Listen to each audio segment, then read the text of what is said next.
네, 안녕하세요. 오늘 시간에는 체험단 광고를 효율적으로 돌리는 방법에 대해서 알아보도록 하겠습니다. 주위에 많은 분들이 체험단 광고를 문의를 주십니다. 그리고 진행을 하고 계신데 처음에 만났을 때 전혀 체험단 광고를 이해하지 못하시는 분들이 많아서 이 영상을 찍게 되었고요. 일단은 여러분들이 꼭 아셔야 되는 것들 몇 가지만 말씀드려 보도록 하겠습니다. 첫 번째로 금액입니다. 우리가 이제 금액을 어느 정도 선정하면 좋을까라는 것들입니다. 저희 같은 경우에는 일단 금액이 산정되어 있긴 하지만 고객들이 와서 얘기를 합니다.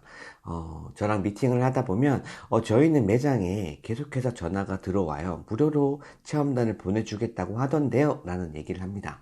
그럼 이런 광고는 좋은 걸까요?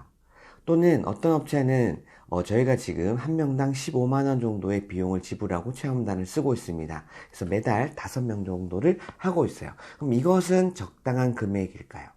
이것은 체험단의 레벨에 따라서 여러분들이 가격이 결정된다라고 보시면 될 것 같습니다. 일단은 평생 무료권 또는 서비스만 제공, 음식 같은 것들을 제공하면 무제한으로 체험단을 보내주겠다 하는 것은 전혀 효율이 나지 않는 그런 친구들을 여러분들 매장에 보내서 체험단을 시키겠다라는 의도가 있습니다. 그 이유는 그렇죠. 업체에서 상품을 받아서 일단 많은 사람들한테 뿌리는 겁니다. 그러면 그 사람들이 좋아요를 누르고 또는 많이 퍼뜨리면 그 주위에 있는 또 다른 인플루언서가 저희랑 함께 일을 할 수 있는 이런 구조가 만들어지는 거죠. 업체와. 그래서 이런 업체와 연결을 많이 시키기 위해서 초기 성장을 위해서 뭐 전화를 해가지고 언제든지 평생 무료로 진행할 수 있다. 일단은 서비스만 제공해라. 이런 얘기들을 합니다. 그래서 이런 것들은 좀 거르시고 그래도 비용이 좀 있는 쪽이 훨씬 더 낫겠다라는 거죠.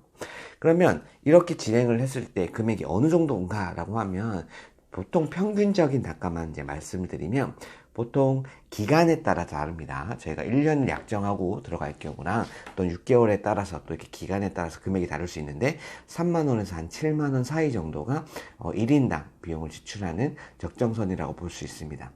그리고 여러분들 혹시라도 쇼핑몰을 한다라고 했을 때는 좀 더 많은 물량이기 때문에 단가가 좀 더 저렴해질 수는 있다라고 볼 수 있습니다. 그만큼 그 경쟁 강도에 따라서 우리가 사용하는 체험단 정도가 다르고요. 일단은 오늘은 오프라인 매장에 관련되어 있는 정도의 금액이라고 보시면 좋을 것 같습니다. 다음으로 우리가 이제 체험단을 선정하는 방법에 대해서 말씀을 드릴 텐데요. 저희 같은 경우에는 고객들 일이 이미 이제 저에게 전부 다 위임을 했기 때문에 체험단 선정까지 다 해드립니다. 그런데 여러분들이 혹시라도 그런 서비스를 받고 있지 않다라고 했을 때는 체험단들의 블로그 URL을 전부 다 받아서 거기서 여러분들이 선택을 하셔야겠죠. 선택을 할 때 보면 이렇게 하시는 분들이 많아요. 일일 방문자, 전체 방문자가 많은 경우를 선택한다. 전혀 의미가 없을 수 있습니다. 요즘은 그 방문자의 숫자를 만들어내는 트래픽을 만드는 친구들도 좀 있기 때문에 믿지 못할 수 있는 정보일 수 있습니다. 가장 좋은 방법은 여러분들 분야에 관련된 키워드를 그 친구가 썼던 적이 있는지, 만약에 음식 쪽이면 땡땡 맛집을 썼던 적이 있는지 살펴보는 거죠. 그 블로그에. 그리고 나서 그 블로그에 그 키워드랑 동일한 걸 검색해서 그 블로그가 상단에 노출되고 있는지를 검색하는 겁니다. 인스타그램도 동일합니다. 이 계정에서 썼던 그 해시태그를 눌러보면 그게 해시태그 인기 게시글에 뜨는지를 알아볼 수가 있어요. 뜬다는 말은 그 계정이 최적화되어 있다는 말이기 때문에 그만큼 성과가 좋을 수가 있습니다. 그 외적으로 알아볼 수 있는 것이 댓글이 어떻게 어느 정도 순으로 올라오는지, 좋아요가 어느 정도 순으로 올라오는지 이런 것들인데요. 자동으로 프로그램을 걸어서 좋아요를 만드는 친구들이 있습니다. 그리고 댓글도 만들어내는 친구들도 있죠. 그래서 이게 사실적인 내용이 아닐 수 있다는 겁니다. 그래서 이런 것들을 분별할 수 있는 능력이 필요합니다. 조금 더 공부해 보시면 이해할 텐데 일단은 그 정도를 체크하시면 좋겠다라는 거죠. 마지막으로 이제 체험단 성과입니다. 그래서 여러분들이 아셔야 되는 성과 정도가 되겠죠. 저희가 이제 대략적으로 저희 고객들이 꾸준하게 체험단을 광고를 하고 있는 분들은 보통 한 매장에서 보통 매출이 2억에서 3억 정도 음식점을 이제 말씀드리는 겁니다. 그 정도 나오고 있고요. 그리고 체험단을 보통 지금 오프라인 매장 쪽에 블로그 쪽은 한 20명, 인스타그램 쪽에서 한 30명 정도를 저희가 좀 진행하고 있는 것들을 볼 수가 있습니다.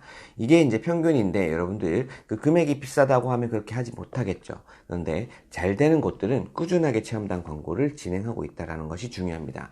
저희가 진행을 하고 나서 떠나신 분들이 존재합니다. 그런데 지금 보면 오히려 매장에 매출이 올라오지 않고 좋지 않아져서 다시 시작하시는 분들이 있는데 그렇게 끊었다가 들어가시면 안 됩니다. 간단하게 예를 들어보면 저희가 우리나라의 1등 기업인 삼성이 광고를 안 한다 이런 것들은 없잖아요. 현대도 그렇습니다. 그죠? 근데 이런 기업들이 꾸준하게 광고를 하는 이유는 고객들에게 잊혀지지 않기 위해서 광고를 한다라고 보시면 좋을 것 같습니다. 저희가 광고를 하지 않는다는 말은 저희 옆에 있는 업체들이 광고를 하고 있기 때문에 저희 컨텐츠가 사라지고 다른 컨텐츠로 쌓이게 되면 새로운 분들이 들어왔을 때 신규 고객들은 계속해서 새로운 업체들을 알게 되죠. 그럼 저희는 잊혀져 가고 있고 단골 손님들만 오면 좋겠지만 이 사람들도 또 새로운 걸 찾아서 떠나고 있습니다. 사람들은 계속해서 새로운 걸 찾기 때문에 우리의 콘텐츠를 항상 새롭게 만들어 놓을 필요가 있다라고 보시면 좋을 것 같습니다. 네, 여기까지 세 가지 좀 살펴보았는데 정보가 마음에 드셨다면 구독, 좋아요 눌러주시고요. 앞으로 저도 고객들이 궁금해하는 것들을 자꾸 이렇게 업로드해서 또 업로드 해보도록 하겠습니다. 궁금한 것들 있으시면 밑에 댓글로 남겨주시면 좋겠고요. 또 다음에 뵙도록 하겠습니다. 네, 감사합니다.